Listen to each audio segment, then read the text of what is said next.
মাই friends, মোৰ চেনেললৈ আপোনালোক সকলোকে পুনৰবাৰ স্বাগতম জনালোঁ। আজি মই পনীৰ আৰু মেগীৰ ৰেচিপি এটা লৈ আহিছোঁ। খুবেই টেষ্টি ৰেচিপি, সৰু ল'ৰা ছোৱালীবিলাকে খুবেই ভাল পায়। এতিয়া আহকচোন মই কেনেকৈ বনালোঁ চাওঁ।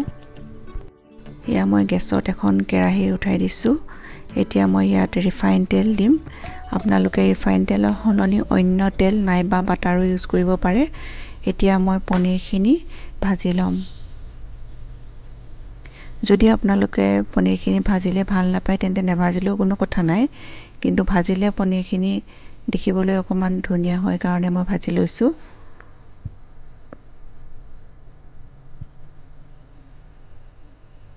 পনীৰখিনি খুব সাৱধানে লৰাব যাতে ভাগি নাযায়। আৰু মই ইয়াতে এতিয়া অলপ হালধি দিছোঁ। হালধি দিলে ৰংটো খুব ভাল লাগে। যদি আপোনালোকৰ মোৰ এই ভিডিঅ'টো ভাল লাগিছে তেন্তে লাইক কৰিব, কমেণ্ট কৰিব আৰু নতুনকৈ অহা ভিউৱাৰ্ছসকলে প্লিজ মোৰ চেনেলটো ছাবস্ক্ৰাইব নকৰাকৈ নাযাব। আৰু কাষতে থকা বেল আইকনটো টিপি অল কৰি দিব যাতে মোৰ আহিবলগীয়া ভিডিঅ'বোৰৰ ন'টিফিকেশ্যন আপুনি পোনপ্ৰথমে পায়। মোৰ চেনেলত মেগীৰ আৰু এটা ৰেচিপি আছে, আপোনালোকে নাই চোৱা যদি চাই ল'ব পাৰিব। ডেছক্ৰিপশ্যন বক্সত তাৰ লিংকটো দি দিম। আৰু এতিয়া পনীৰখিনি ভজা হৈ গৈছে আৰু মই এতিয়া এইখিনি কাঢ়ি ৰাখিম। আৰু এইখিনি এতিয়া কঢ়া হৈ গৈছে। আৰু সেই তেলতে একেখন কেৰাহীতে মই ইয়াতে কাটি ৰখা পিঁয়াজ দিছোঁ। মই অকল পিঁয়াজেই দিছোঁ আৰু পিঁয়াজখিনি অলপ ৰঙচুৱা হোৱাকৈ ভাজিম। ইয়াত ইচ্ছা কৰিলে অন্য গাজৰ, বিন, কেপচিকাম আদিও দিব পাৰে। আৰু ইয়াতে মই এতিয়া কাটি ৰখা কেঁচা জলকীয়া দিছোঁ। জলকীয়া যদি আপোনালোকে কমকৈ খায় বা নাখায় তেতিয়া নিদিলেও কথা নাই। আৰু এতিয়া এইখিনি ভজা হৈ গৈছে। মই ইয়াতে এতিয়া গৰম পানী দিম।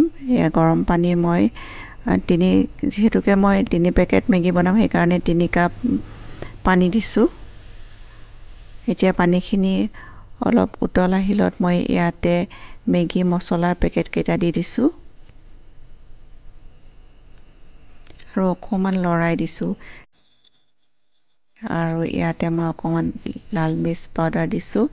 আৰু এতিয়া মই মেগী কেইপেকেট দি দিছোঁ।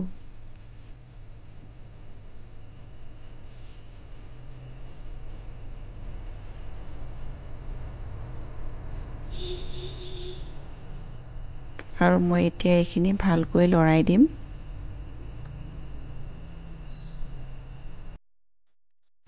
আৰু ইয়াতে মই অকণমান গৰম মছলা দি দিছোঁ। গৰম মছলাটো অপশ্যনেল হয়, দিলে কিন্তু খুবেই ভাল লাগে। আৰু এতিয়া মই ইয়াতে কাঢ়ি ৰখা পনীৰখিনি দি দিছোঁ। পনীৰখিনি দিয়াৰ পাছত ভালকৈ লৰাইছোঁ আৰু 2 মিনিটৰ পাছত আমাৰ পনীৰ মেগী ৰেডি হৈ গৈছে।